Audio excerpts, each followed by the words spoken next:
Opa, tudo bem? Hoje eu quero expor para você a minha visão de mercado sobre como melhorar os teus negócios com pouco investimento. Quem sabe eu te ajude. Primeira coisa que eu ia fazer, essa aqui eu já descarto.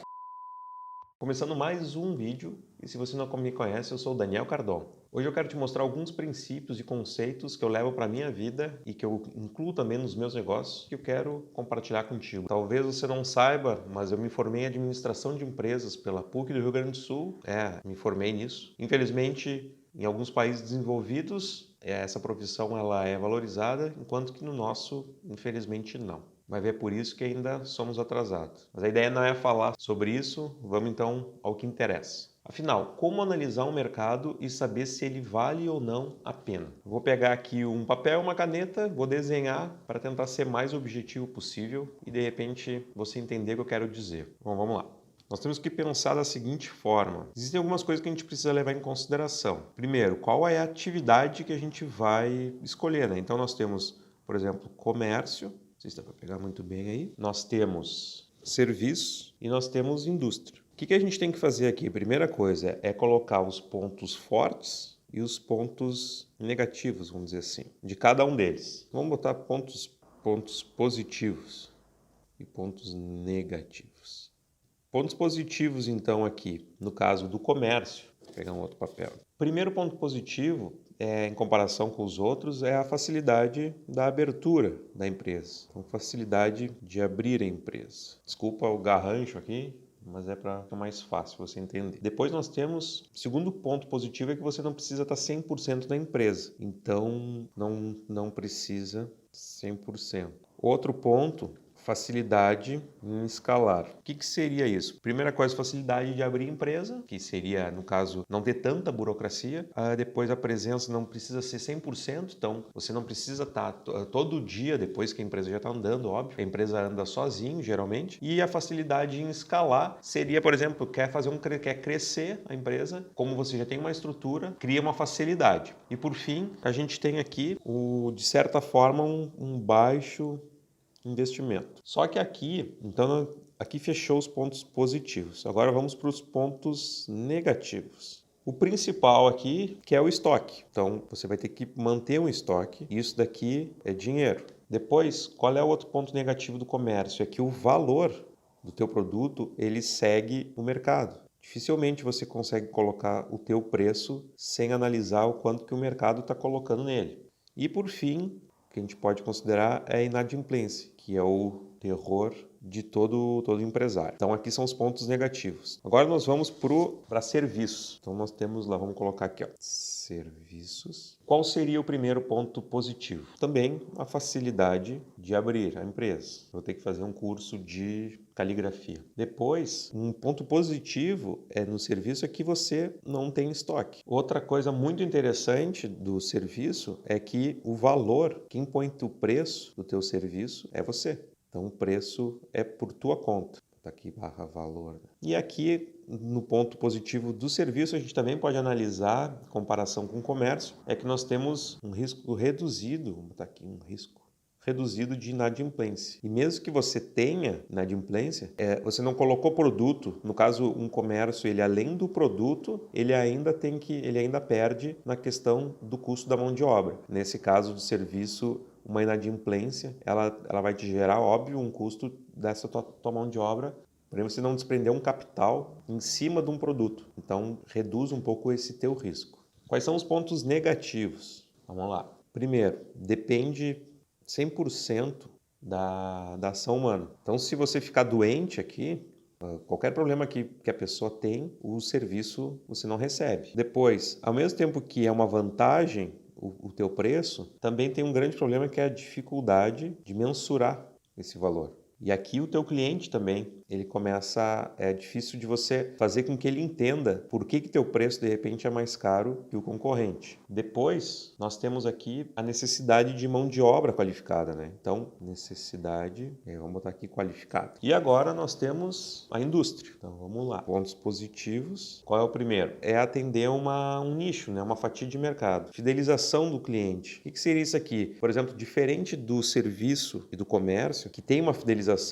a indústria ela fideliza mais. Um comércio que passa a comprar de uma indústria, dificilmente, depois que ele cria um vínculo com essa empresa, ele vai trocar. Existe todo um custo, um trabalho por trás para se manter aquela venda daquele produto. Então, existe sim essa vantagem da fidelização do teu cliente. Depois, também a gente pode analisar que é um maior poder, né? Em comparação com serviço e comércio, a indústria com certeza tem um poder de barganha, tem um poder dentro de bancos para conseguir algum tipo de crédito, né? Muito maior do que os outros dois, as outras duas atividades. Vamos lá agora para pontos negativos. O primeiro seria um alto risco em comparação com outros de inadimplência. Por quê? Principalmente aqui, no caso a indústria, os pedidos dela, os pedidos mínimos, né, são muito maiores do que um comércio ou de um serviço, por exemplo. Aqui envolve valores bem acima do normal, né, da média dos outros dois. Depois, uma questão que complica ainda no nosso país é a questão da burocracia. A indústria, por exemplo, ela necessita de vários setores, né, de controle, por exemplo, principalmente de contabilidade. E aqui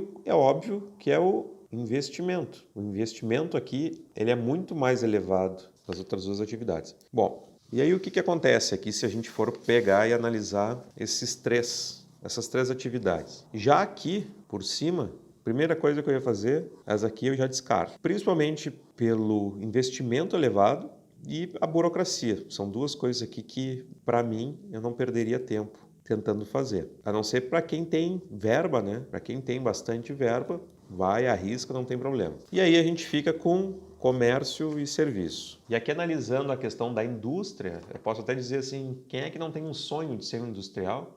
Eu gostaria de ter a minha empresa, né, a minha fábrica, né, minha indústria, mas eu costumo dizer para as pessoas que querem começar um negócio que evitem, porque é principalmente no ramo de produtos de limpeza, né? Vai perder dinheiro, vai perder tempo e não vale a pena. Eu não sei você, não sei se pensa da mesma forma. Eu penso assim nos meus negócios, não sei se você sabe, eu tenho uma distribuidora e alguns negócios online, inclusive um dos cursos que eu lancei é como abrir uma distribuidora de produtos de limpeza. Se você quiser saber um pouquinho mais, tem um link aqui na descrição. Bom, sabendo desses pontos aqui que eu mostrei, a gente já consegue ter uma ideia de qual desses segmentos, né, desses mercados, a gente deve escolher qual é o melhor. E aqui você precisa fazer uma seguinte pergunta para você mesmo.